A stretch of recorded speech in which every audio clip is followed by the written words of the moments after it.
Bonjour à tous, amis de l'angoisse. Bonjour à tous, amis de l'angoisse, ici Brittany Pandemy pour vous présenter votre émission préférée, comment cuisiner un navet.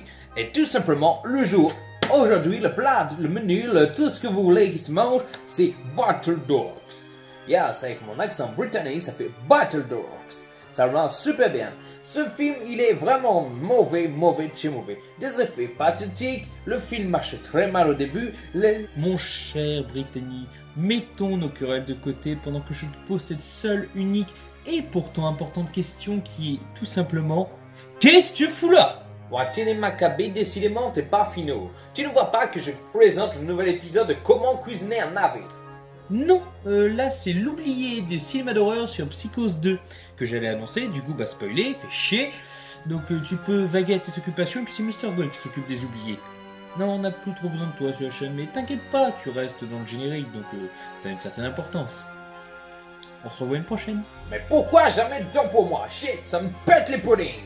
Bon, bref, ne regardez pas Battle Dogs, c'est un film très mauvais, des effets spéciaux très mauvais, une histoire basique, cassée, le DVD va peut-être pas marcher, et j'en ai marre, moi ça va gonfler. Télé Maccabée, tout me fait chier. Putain, pourquoi toujours la Grande-Bretagne en seconde place, ça me gonfle. Bref.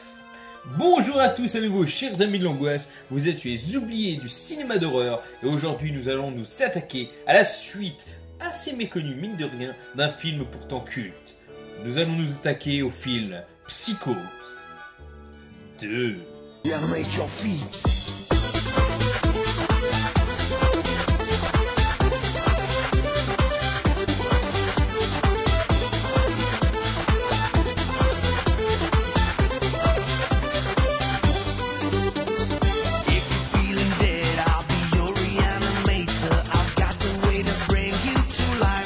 Ah, Psychose. Pour 80% d'entre vous, même ceux qui ne sont pas spécialement fans de cinéma, le titre Psychose va tout de suite vous faire penser à une des œuvres majeures de la filmographie d'Alfred Hitchcock. Bien entendu, le film Psychose avec Anthony Perkins de 1960. Pour les 20% qui restent, que je considère surtout comme étant les plus jeunes, qui n'ont peut-être pas connu ce film, que dis-je, ce monument du cinéma, vous aurez peut-être connu malgré tout la série Bates Motel. Une série qu'on me dit beaucoup de bien et qu'il faut absolument que je voie d'ailleurs. Mais avez-vous connu les suites directes de ce chef-d'œuvre? À savoir Psychose 2, Psychose 3, Psychose 4 les origines, et on pourrait même mettre, même si c'est pas une suite directe mais une annexe, le film Bates Motel. Non pas la série, mais bien le film. Je pense d'ailleurs que celui-ci apparaîtra dans les prochains choix pour les oubliés du cinéma d'horreur. Si jamais d'ailleurs vous avez envie que je m'attarde plus sur une saga, qu'elle soit connue ou inconnue, même si ce n'est pas dans le but de ma chaîne, n'hésitez pas à le dire en commentaire, je suis pour prendre des choses qui pourront vous intéresser. Et avoir également un nouveau partenaire. Autre que Brittany Pandemy. Putain de New Jack. Allez, roast beef. Pardon pour tous les roast beef qui nous suivent, j'adore la viande saignante. Nous nous attarderons donc sur le film Psychose 2, suite directe du premier Psychose, film apparu 22 ans après en 1982 et réalisé par Richard Franklin. Richard Franklin n'a peut-être pas la filmographie la plus développée en tant que réalisateur. Néanmoins, il aura participé à au moins deux gros, selon moi, chefs-d'œuvre du cinéma d'horreur et de genre, à savoir le génialissime Patrick de 1978 et l'incomparable Link de 1986. Son dernier film étant Visitors en 2003, qui raconte l'histoire d'une jeune navigatrice en proie à de terribles visions. Malheureusement, ce réalisateur de génie nous quittera le 11 juillet 2007 à l'âge de 69 ans. Alors concrètement, qu'est-ce que nous raconte Psychose 2? Eh bien pratiquement la même histoire que Psychose 1. Ça se passe 22 ans après, Anthony Perkins qui endosse le rôle de Norman Bates est forcément plus vieux, et malgré les années de pratique à l'institut psychiatrique, il entend toujours sa mère l'appeler et lui demander de tuer. Oui, parce que tuer c'est fun, franchement. Regardez les tueurs de films d'horreur, ils s'éclatent à tuer les gens, c'est un truc de dingue. Vera Miles sera également de retour dans ce second volet, dans son rôle de femme hantée par le meurtre de sa sœur, qui continuera à mener l'enquête. La grosse différence cette fois-ci au niveau du scénario se situera dans le personnage de Mary Loomis, une jeune femme assez troublante pour qui Norman Bates va radicalement, d'une certaine façon, changer et va tomber amoureux.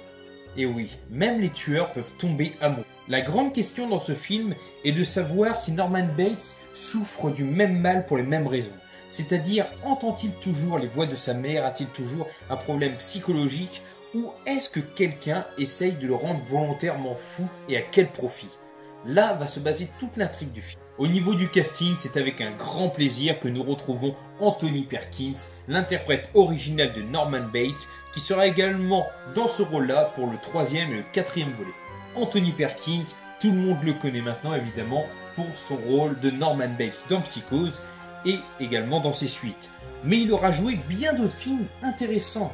Le western La Loi du Seigneur, on peut le retrouver également dans le film Dr Jekyll et Mr Hyde, qui lui va d'ailleurs à merveille. Ou encore dans un Walt Disney, et oui c'est possible, Le Trou Noir, où il incarne un professeur de l'espace assez alambiqué qui hésite entre l'humanité ou les découvertes qu'il peut y faire. En autre grande actrice, on aura également Vera Miles. Elle aussi se sera fait connaître grâce aux Psychoses d'Alfred Hitchcock et sera donc de retour 22 ans après dans sa suite Psychose 2. Elle se sera fait connaître aussi dans des films, surtout des westerns, à croire que c'est leur spécialité à l'époque, notamment avec John Wayne, tels que L'homme qui tua Lady Valence ou encore La prisonnière du désert.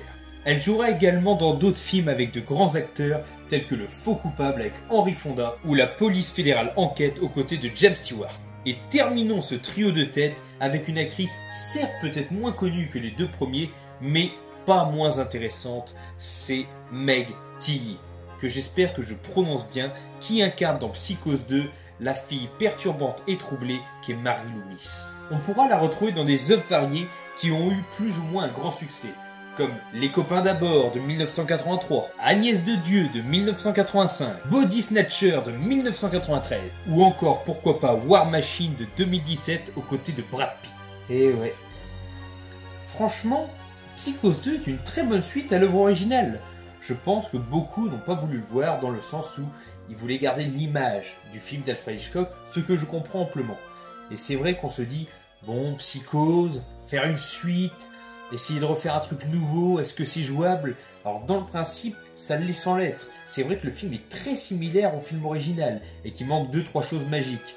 Malgré la BO de Jerry Goldsmith, qui est un très bon musicien, qui est un très bon compositeur, c'est pas pareil que l'original, on va pas se cacher. Et les couleurs, malgré que ça rajoute quelque chose, ça retire aussi la magie du noir et blanc, qui avait un petit côté vintage, qui avait un petit côté rétro. Mais malgré tout, on retrouve Anthony Perkins, on retrouve Vera Miles, on retrouve des acteurs du film original, et on peut voir aussi qu'ils n'ont rien perdu de leur talent. Là, on voit un Norman Bates beaucoup plus fragile, mais beaucoup plus fragile parce que on l'a aidé, et malgré tout, il est encore perturbé. On ne sait pas si quelqu'un essaye de le rendre dingue volontairement, s'il a toujours ses pulsions, s'il a toujours ses folies, mais on sait que là, il combat un peu plus que dans l'original. Il est vraiment dans l'idée qu'il a compris que sa mère était morte, mais en même temps, elle est toujours vivante. On est vraiment dans un mélange psychologique, un petit peu à la Split, ou dédoublement de personnalité, et c'est exceptionnel. Le principe est super bien mis en valeur dans ce film, et je ne peux que vous conseiller de regarder Psychose 2, de lui laisser une chance. Psychose 3, je ne l'ai pas vu, mais pareil que c'est le moins bon. Psychose 4, les origines, un côté très intriguant, car on le voit jeune et on comprend ses méandres. Je vous le conseille aussi d'ailleurs. Et Bates Motel, je suis en train de le visionner, alors j'aurais bien du mal à le vous conseiller actuellement. Mais après, pourquoi pas, par la suite, qui sait. Je vous laisserai peut-être un mot dessus en fin de vidéo. Allez, c'est le moment de vous faire votre propre opinion en regardant Psychose 2 et de me le renvoyer en commentaire si vous l'avez déjà vu. J'ai hâte de savoir ce que vous avez pensé de ce film et voir si malgré tout, nos avis se raccordent ou divergent. Dans les deux cas, ce sera super intéressant de débattre avec vous et moi je vous dis à une prochaine. Allez, tchuss! Crevez tous!